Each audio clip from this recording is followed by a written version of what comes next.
વાત કરીએ ઉદ્યોગ ક્ષેત્રની, એક એવો ઉદ્યોગ કે જે પ્રદૂષણના કારણે પ્રતાડિત છે।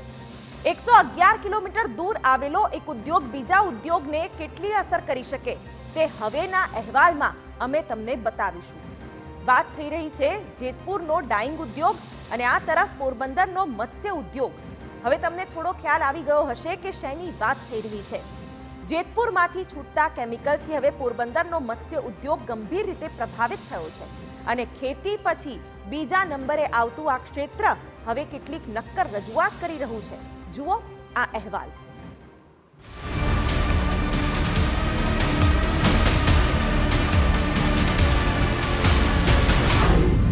પોરબંદરની જીવાદોરી જોખમમાં।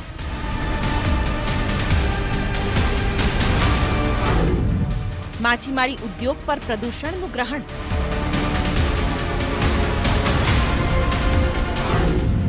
જેતપુરના ડાઇંગ ઉદ્યોગની માઠી અસર। આશરે 110 કિલોમીટરના અંતર પર આવેલા સૌરાષ્ટ્રના ઉદ્યોગ ક્ષેત્રના બે એવા મુકામ કે જેના કારણે કેટલાયનું ગુજરાન ચાલે છે અને રાજ્યના અર્થતંત્રમાં પણ બંનેનું ખમતીધર યોગદાન છે। જોકે જેતપુરના ડાઇંગ ઉદ્યોગથી પોરબંદરનો મત્સ્ય ઉદ્યોગ જોખમાયો છે।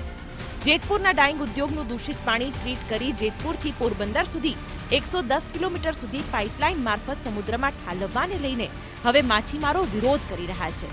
સાથે પર્યાવરણ અને પોરબંદર જિલ્લાના અર્થતંત્ર પર પણ દૂષિત પાણીની અસર જોવા મળે તેવી ભીતિ સેવાઈ રહી છે, કારણ કે દાવો થઈ રહ્યો છે કે ટ્રીટ કરેલું પાણી છોડાય છે, પણ એ વાત અહીંના વેપારીઓને ગળે નથી ઉતરતી। આ જમીનના જે ખેડૂત છે ને આપણે આટલી મદદ કરીએ છીએ તો માછીમારોને તો આ વ્યાજબી માગણી છે કે પ્રદૂષિત પાણી ફક્ત અહીં ન નાખો, ને ખરેખર જો પ્રદૂષિત પાણી ન હોય તો એ ત્યાં શું કામ નથી કંઈ એનું સેટિંગ કરતા કંઈ। પોરબંદરના તમામ વ્યવસાયો અત્યારે માછીમાર સાથે જોડાયેલા છે ને અમે પોતે અમારી ગ્રેટ ચેમ્બર ઓફ કોમર્સ પણ માછીમારો સાથે જોડાયેલી છે આ પ્રશ્ન, અને સરકારે આમાં ફેરવિચારણા કરવી જોઈએ।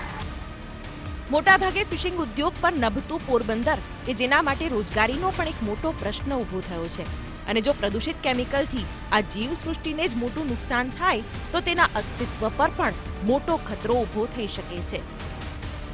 સરકારની રાહતો મળતી હોય છે આપણે તો એમાં પણ અત્યારે ડ્રો સિસ્ટમ થઈ ગઈ છે। ડ્રો સિસ્ટમ છે આની પહેલાં આપણે ડાયરેક્ટ જે કંઈ કન્ઝ્યુમર હતા ઇન્જિનની સબસિડી મળતી હોય કે ભાઈ બોટ બનાવી હોય એમના માટેને કંઈ પણ સબસિડાઇઝ, જેમ કે આપણે ફ્રીજ છે અથવા કંઈ બીજી વસ્તુ ઇન્જિનનું છે અને ડીઝલની છે સબસિડાઇઝ, તો એ બધી વસ્તુ આપણે સરકાર પૂરી પાડતી હોય છે।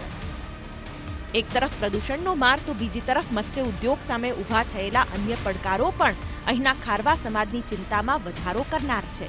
ત્યારે અહીંના માછીમારોની માંગ છે કે સરકાર ખેડૂતોની જેમ માછીમારોની પણ કંઈક ફિકર કરે। પોરબંદરથી હિતેશ ઠકરાર સાથે બ્યુરો રિપોર્ટ, TV9।